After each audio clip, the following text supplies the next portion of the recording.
Okay, so this video is going to cover the 5-6 warm-up and the 5-7 notes. So yesterday we talked about how to find the real roots, how to simplify an expression using the powers, the exponent properties, how to go from radical form to exponential and vice versa. So number one says to find the fourth root of 625. So if I were to write this in a radical form, what would it look like?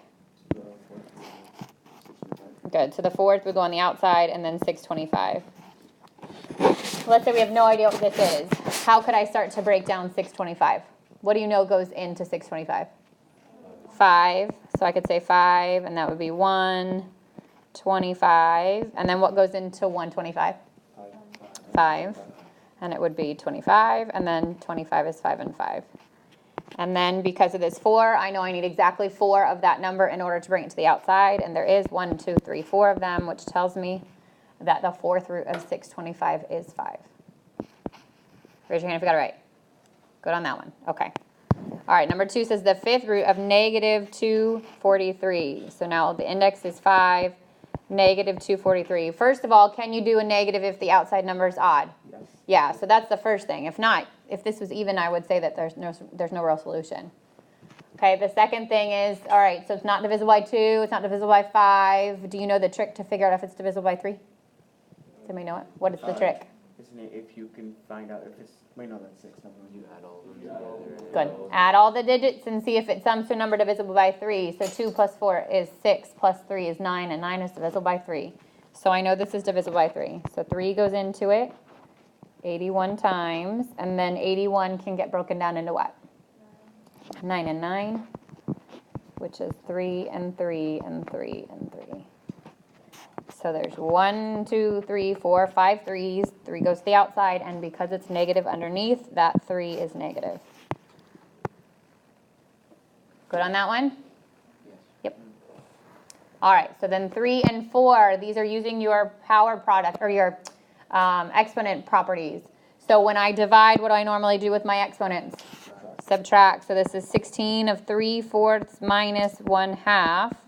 This time your denominators are different. So how do I change them so they're the same? Good.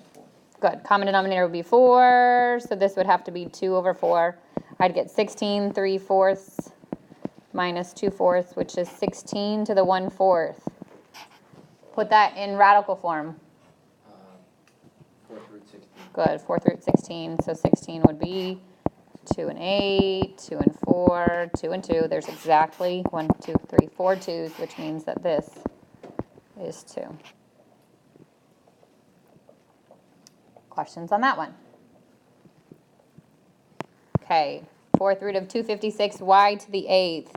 So start with 256. What do we know goes into 256? 4 and 64. You can do 4 and 64. This would be 2 and 2, 2 and 32, 2 and 16, 2 and 8, 2 and 4, 2 and 2. And the 4 on the outside tells me that's how many of that number I need to bring to the outside. So 1, 2, 3, 4. That means 1, 2 goes to the outside. 1, 2, 3, 4 means another 2 goes to the outside. So bringing it out more than one number means I multiply them together. So the coefficient would be 4. And then what do I do with the index and the exponent? You divide them. Good. Divide this into this. So 8 divided by 4 gives me y to the... Good. You could have just said 4 times 16 when you broke down 64. Yeah, you can do it in any way you want. As long, by the time you get to the end, they're all going to be the same either way. Mm-hmm. Can you just go over that again? I didn't really get that. From the very beginning or with the y's? From the beginning. Okay. So you want to start with the 256. So I tend to look at it and say, is it divisible by 2? Because I know I'm going to eventually get to the 2's anyways. And I start with 2's, but you don't have to. Like, look at it and figure out whatever it is. So I would say 2, right? And then I would say 256 divided by 2 would be 128, which is, again, divisible by 2. So break down again. 2 and 64. 2 and 32. 2 and 16. 2 and 8. 2 and 4, and 2 and 2. So I've got to the point that this is prime. All the ends of those little lines are all prime, right? So then the number on the outside here, this 4, tells you I need exactly 4 of the same number in order to bring that number to the outside of the radical. So if I count 1, 2, 3, 4, there's 4 2's, which means 1, 2 goes to the outside of the radical because I'm finding the 4th root. And then I can do it again. 1, 2, 3, 4 tells you a second 2 can come to the outside of the radical. Whatever's on the outside, if there's more than one number on the outside, you're going to multiply them together. So this becomes 4. And then with the exponents here, with a variable with an exponent, I take the number on the outside, divide it into the number on the inside. And 4 goes in 8 2 times, so this becomes y to the second. So if that had said the 5th root, I would need 5 2's to bring 1 to the outside. Does that make sense? The fact that we can do it twice is why there's 2 2's, which you multiply together, you get the 4. Okay, number 5 says, write negative 216 to the 2/3 in radical form and simplify. So where's the bottom number go? Good, that becomes the index, so it slides to the left. Negative 216, and I can put the squared on the outside, or I can put the squared on the inside, either place. And then it says to simplify it. So again, I got to break this down. So what do I know goes into 216? 2. So 2 and 108. And then 2 and 54. 2 and 27. 3 and 9. 3 and 3. With me so far? Now I need how many of one number to bring it to the outside? 3. So 1, 2, 3 means I can bring out a 2. 1, 2, 3 says I can bring out a 3. If there was a number left underneath, it would stay underneath if it didn't have 3 of them. But there's no numbers left, so I know there's not going to be any number underneath the radical. But what has to come out if it's got a negative underneath?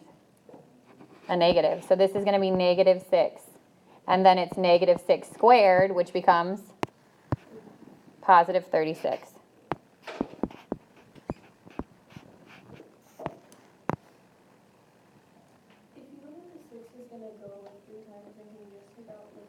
Yeah, sure. Like if you end up breaking it down in 6's and you see that there's 3 6's, you can take them out. Yeah. All right, and then I think this is probably one of the easiest ones. Number 6 says write the third root of 21 to the 5th using rational exponents. So all we need to do is get that so that the exponent's a fraction. So 21's the base. What's the exponent? 5 over 3. Good. That's all you got to do for those. Can't simplify. No. You would work in the other way around. You can, but you have to raise it to the 5th power and then break it down, which gets ugly. Yeah. But no, those you won't. Questions overall on any of that warm-up? So again, tomorrow I'm going to let you work on the 5-7 assignment, but on Thursday you're going to get extra practice on 5-6 and 5-7, and I'll post the answers to the quiz review. All right, so 5-7 is a little bit different. It's got radicals in it, so they're still square roots, okay? But you're going to be graphing these. So it's called radical functions, okay? And we start by talking about domain and range and how to shift, if you remember translations. So this is all based on quadratics, right? So you guys remember graphing parabolas, right? Yes. Okay. So if I look at number 1, this is a parabola that is shifted in which way? Up to. So if I had a parabola, and you could just kind of estimate, that was shifted up to, and it asked me for the domain and the range. What values are your domains, the x's or the y's? The x's. So what x's are on this graph? Where do my arrows point? Do they point left and right? They point up, but they also are going left and right. Do you see that? Like if I kept going this way and I keep going this way, what's happening to my x's? They're getting smaller and bigger, right? Is there a point in which that's going to stop? No. So what do you think that means in terms of domain? Good. So all real numbers, infinite, negative infinity to positive infinity, any of those answers work, okay?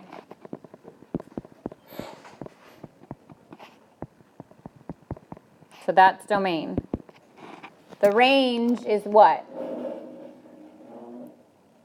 Obviously, we already have the x, which means the range is the what values? The y values. So for range, we go bottom to top. What's the lowest y on that graph? And what's the highest? Good. So I would say that y, where y is greater than or equal to 2. So domain goes left to right, or your x values, and range is bottom to top, or your y values.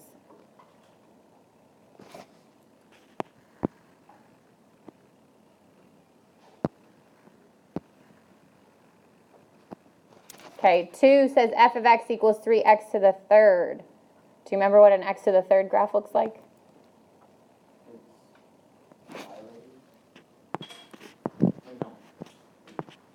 Kind of looks like that. So it looks like a parabola, except that the left side gets flipped upside down. So it looks like a kind of like little funky S, okay? So if I were to look at this graph, what does the 3 in front do? Stretches it vertically. So it would be like a really narrow cubic function, if you could picture it that way. What's true about my domain, or my x values? Is there a stopping point on those? So it's going to be all real numbers again.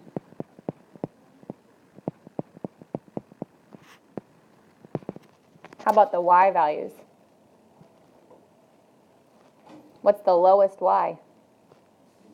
Infinite. So it's going from negative infinity to positive infinity, right? Those arrows are pointing down and they're pointing up. Does that make sense? So this is also all real numbers. So we'll talk about it a little bit more when we get to the square root functions, but that's the idea behind it. Domain are the x's, range the y's. And then 3 and 4 says use the description to write the quadratic function g based on the parent function f of x equals x squared. So we're taking a squared function, and for 3 we're translating it 3 units up. So when you translate up, what happens to your equation?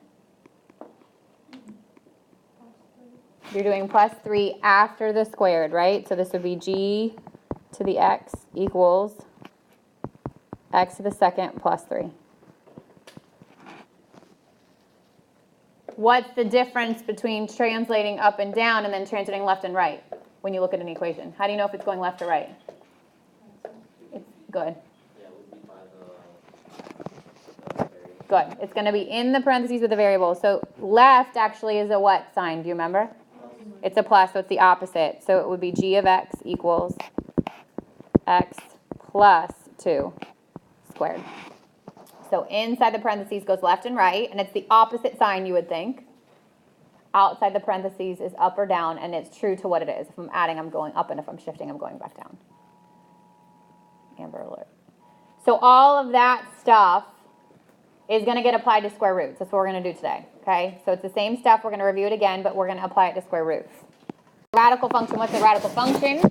It's a function whose rule is a radical expression. So the square root is going to be involved here. Okay, a square root function is a radical involving the square root of x. The square root parent function is f of x equals the square root of x.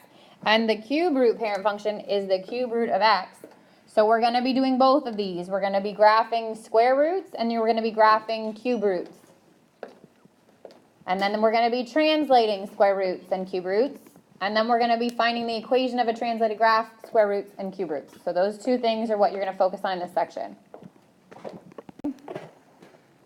Okay, this one, you would have thought it's a square root, and what's the translation? To the right 3. Okay, and if you look at your graph, everything got shifted over 3 places. Okay, so there's a lot of negative values. So on your quiz, the values are actually going to be filled in for the x, so it kind of helps you out so you're not getting any negatives. But you can't square root a negative number, so I want whatever's underneath that radical to start at 0 and then get bigger than 0, right? Because I can't square root negative 1, right? I can't square root negative 4. Those are imaginary numbers. So how do I make what's in here 0? That's the smallest it can be. So the first one I'm going to plug in is 3 for x. And I get the square root of 3 minus 3, which is the square root of 0, which is what? 0. So my point would be 3, 0.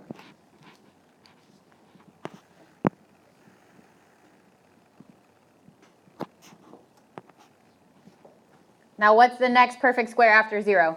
4. One in between. There's one in between 0 and 4. What's the next perfect square? Nope. So 1, right? 0 times 0 is 0. 1 times 1 is 1, right? So how do I make what's underneath that radical 1? A positive 1. What can I plug in? 4. So I'm going to plug in 4 next. So then I get the square root of 4 minus 3, which is the square root of 1, which is 1. And my next set of points is 4, 1. What I plugged in and what I got out. Now what's the next perfect square? 4. How do I get 4 underneath that radical? 7. So I'm going to plug in 7. 7 minus 3, square root of 4, which is 2. 7, 2. Again, quiz, we gave you those. So these are plugged in, the values here. Kind of take the guesswork out of it. But you then got to plug them in, figure out what the y is, and then set up your coordinate point. Okay, so now I've got 3 coordinate points I'm going to plot. So I'm going to go to my graph. 3, 0 means move to the right 3, and don't go up or down at all. 4, 1, go to the right 4, go up 1. And 7, 2, I've got to extend my graph just a little bit. So this is 5, 6, 7, 2. And a square root function looks like a parabola cut in half, turned on its side. So it has kind of like that little arc to it. How did you get the chart? I don't get it. So I'll give you the chart on the quiz, but your goal with these is to never have a negative underneath. So to figure out what points to plug in, the smallest it can be is 0. So I start by getting whatever's underneath there, figure out what would make it 0. So x minus 3 equals 0 means that x would be 3. And that's the smallest point it can get. And then I would want to figure out the next perfect square. So after 0 comes 1. What's going to make in there be 1? But on the quiz, we give you the x's. So we take the guesswork out of it. So hopefully it'll help you a little bit. Okay, but for when you put 7, you put 7 minus 3. Do you always have to put the square, the radical sign? When you're plugging it in, you're going to end up square rooting it. So when you figure out what number, you want to say, okay, whatever's underneath that radical, I want to be a perfect square, which we went from 0 to 1 to 4, right? Because that would be the next perfect square. But then when I plug 7 in, it's got to stay underneath that radical because that's part of your function. Okay. Otherwise, you'll forget to square root it, which is what you've got to do at the end. Okay. Okay. All right, so now based on this graph, what's true about my x values? What's the smallest x value? 3, right? What's the largest? What's happening at the end of this graph? It's going to keep getting bigger, right? So then my domain is going to be x, where x has to be greater than or equal to 3. So it can't be smaller than 3, otherwise what's underneath the square root is going to be negative, and then I can't square root a negative.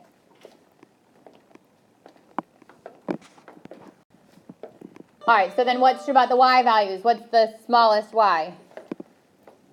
0. And the largest y? In this case, it's 2, but what's going to happen with that arrow?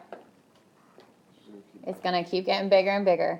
So it's y, where y is greater than or equal to 2. So is that what that bar represents? Yeah, that's the notation your book uses. It's just, you're saying x values for where x is greater than or equal to 3, y, where y is greater than or equal to 2. Okay.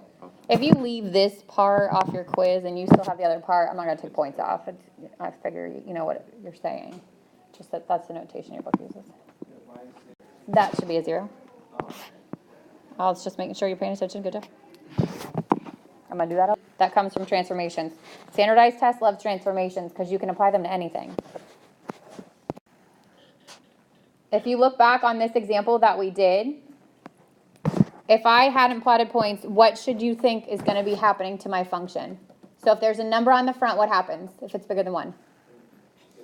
It's a vertical stretch, so it should be taller than normal or narrower than normal, right? The -2 underneath tells you what? It's going to be going to the right. So if you remember this graph, it went to the right. Other way around. It went this way. Okay? but it shifted everything over to the right. Okay, and then the same cubes. What is 0 cubed? 0. So 0 cubed is one of my perfect cubes. What is 1 cubed? What is negative 1 cubed? Negative 1 times negative 1 times negative 1 is negative 1. So these probably are the easiest perfect cubes to find, those 3. Okay, those will at least give you somewhere to start. So again, quiz-wise, we gave you the points to plug in, but think about how you could get those if you didn't have them. So what's going to make whatever's under here be negative 1, because that's the smallest one. So what value can I plug in for x to make that negative 1? X is going to be positive 1. And then I plug it in. So this is 2 times the cube root of 1 minus 2, which is 2 times the cube root of negative 1. And we just said the cube root of negative 1 was negative 1. So this is negative 2.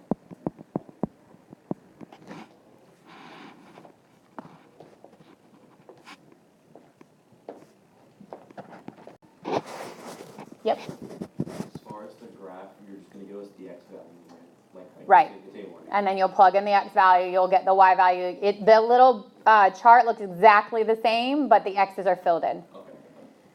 All right, so now let's get the next perfect cube. So we said the next perfect cube is 0. How do I make what's underneath that radical be 0? X is 2. So if I plug in 2, I get 2 times the cube root of 0.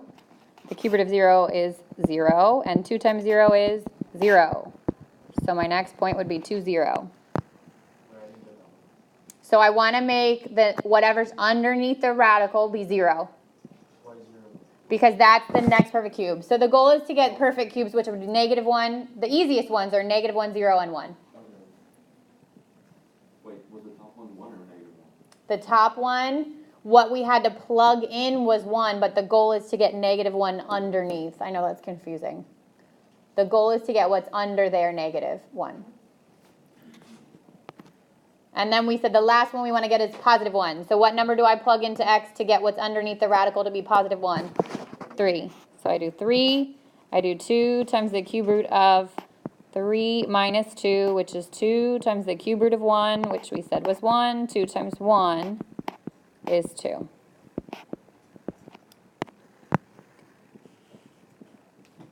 Good? Yeah, okay. So I think the hardest part of that is figuring what to plug in, am I right? Hopefully, and hopefully we take that guesswork out of it, okay, at least for the quiz. All right, so now I've got 3 points. I'm going to plot my 3 points. 1, negative 2,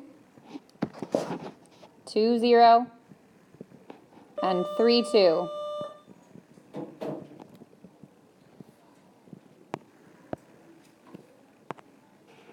And this time, my function looks like that.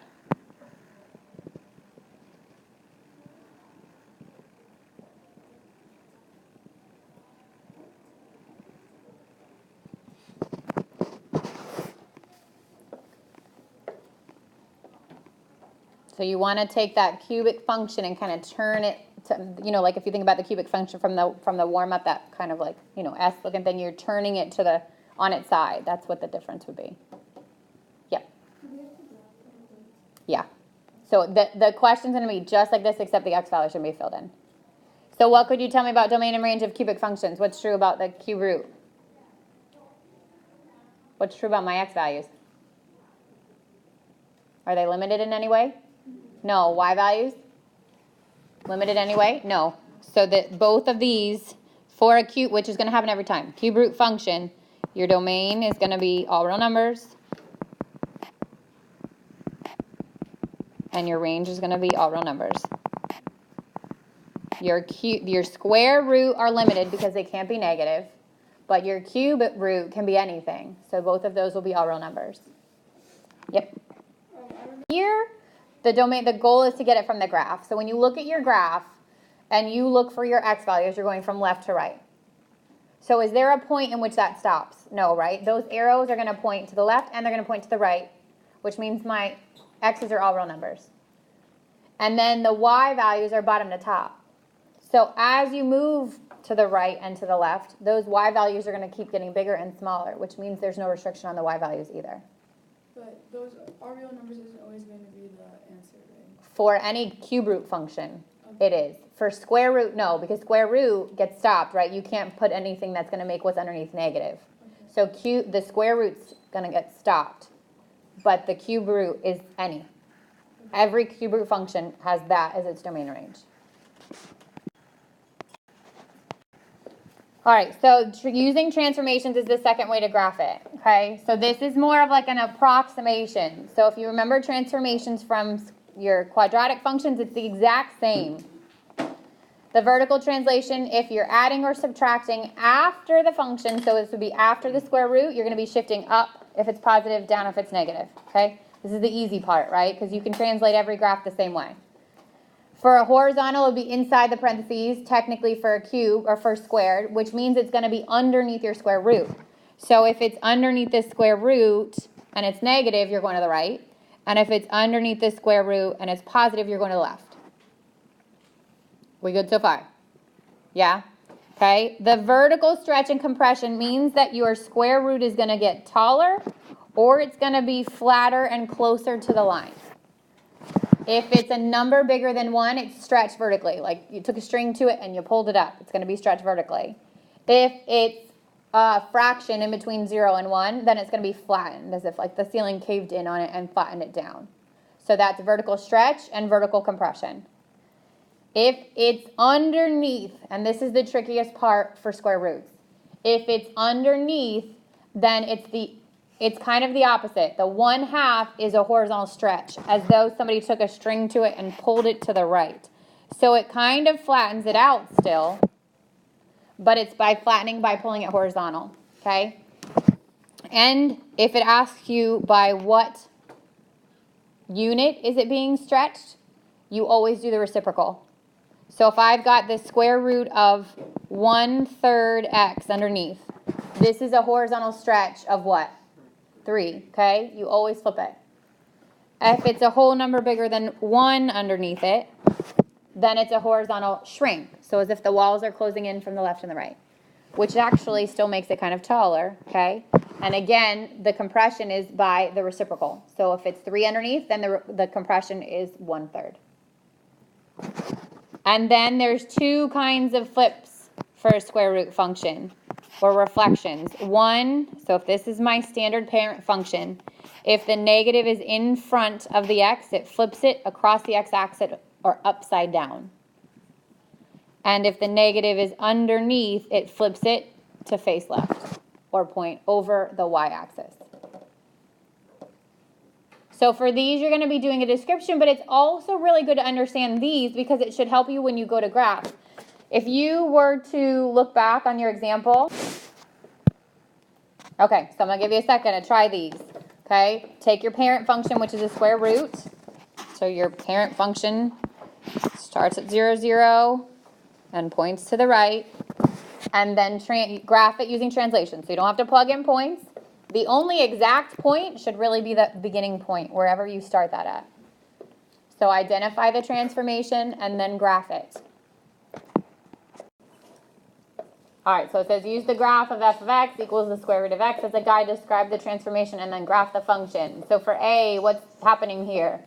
It's going to the left 1, okay? So I shift my starting point, which is normally at 0, 0, to the left 1, and then just point your arrow to the right.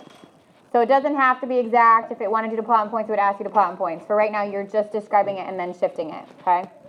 How about B? What's that 1/2 doing? You're making it flatter, or technical terms, compressing it by 1/2, okay? So this would be a vertical compression.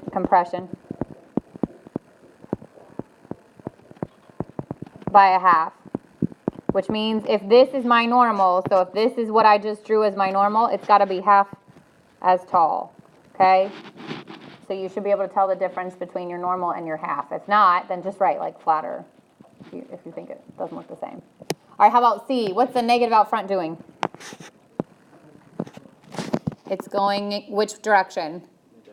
Oh, down, upside down, over the x. Any of those are good, okay? So this is upside down. You can describe it that way. Upside down okay? Or over the x, or reflection over the x. What's the minus 4 doing on the inside? This is right 4. So I start by moving to the right 4, I plot my point, and then I'm just going to take my arc and I'm going to point it down.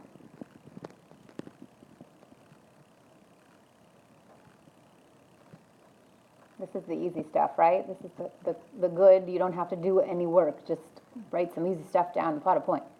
All right, D. What's the negative underneath doing? This time it's flipping it so that it's facing to the left, okay? So we can say, and I'll take either answer, pointing left or reflection over the y. And what's the plus 3? Up 3. So I'm moving up 3, and this time I'm pointing to the left instead of to the right.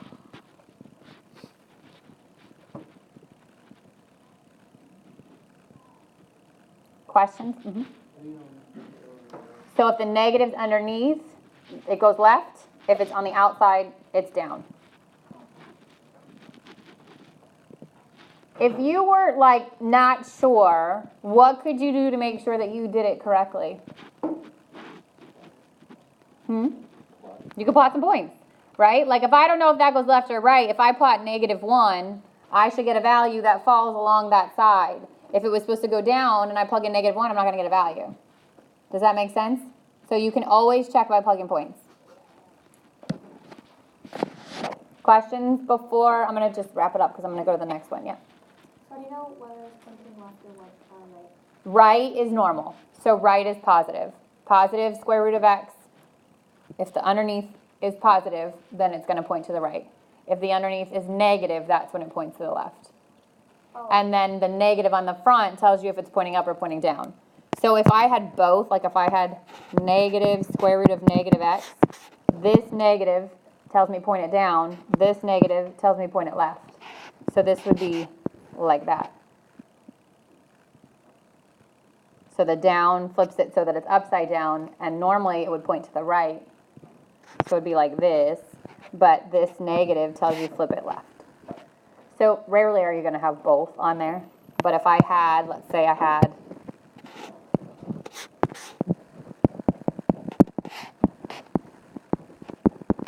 that negative does what? If it's out front. Over the x, upside down. So think about your squared functions, right? When you had a parabola, if there was a negative out front, what happened? It flipped it over the x, right? Reflection over the x. The difference between square roots and a parabola is you flip that left to right, it doesn't matter, right? Like a u looks like a u either way if I flip it left or right. But the square root, if I flip it, it's going to flip to turn the other way. So the negative on the front flips it upside down. So this would be upside down, and it would be tall or vertically stretched. And again, when in doubt, plot a point. Because if I plug in 1 there, I get -2. So 1, -2 puts me in there instead of to the left. Does that make sense? Okay. If it was a negative underneath, then it would flip it so that it's the other way around. But negative on the outside flips it upside down. Negative on the inside points it to the left instead of to the right. So what lets you know whether it's left or right is not like whether it's over y or x, but if it's like. Well, the over y is what flips it to point left or right. But I think over y is confusing. I'd say points left. So over y is left. Points left. Yep. Yep. And then over x means upside down. Yeah. Does that make sense? Yeah. Okay. All right. So these are just, I just want to get to this last part. So this kind of puts it all together. The A on the front is your vertical stretch or compression. The B on the bottom, if that's a whole number bigger than 1, it's a horizontal stretch. If it's less than 0, it's a reflection across the y-axis. So if it's negative, it would go over the y. The H is your horizontal, positive moves it left, negative moves it right, and the K is your vertical, positive moves it up, negative moves it down. Just kind of puts it all together in one. So here, bigger than 1 is a stretch. In between 0 and 1 is a compression, like a fraction.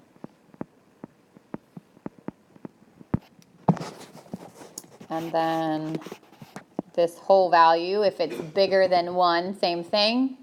It's a stretch. Less than, in between 0 and 1 is a compression. For the h, positive moves it left. Negative moves it right. And the k, positive moves it up. Negative moves it down. Okay, so last type of problems that'll be covered on this section and for the quiz are writing the function based on information. So now you're working backwards. Now you're getting given the information about what kind of translations are happening, and you have to convert it into an equation. So it says the parent function f of x equals square root of x is reflected across the x-axis, compressed vertically by a factor of 1/5, and translated down 5 units. So what does across the x-axis mean? Like sign? It means it's flipping it over, right? So that negative is going to go on the front of the square root. So this means the negative is going to be outside the square root. That's the first thing. The compression vertically of a factor of 1/5. So vertically happens outside or inside? Outside, and it's true to whatever it is. So the 1/5 is going to go there. And then translated down 5 units, what's the down happen? After it, okay, like that. Okay, this last example says the parent function f of x equals the square root of x is reflected across the x-axis, which again means across the x, means the negative is out front. Stretched vertically by a factor of 2. Vertically goes outside. The square root up 1 unit means the x is inside, and then plus 1 afterwards. So variations of this would be, if it said across the y-axis, then the negative would be underneath the square root.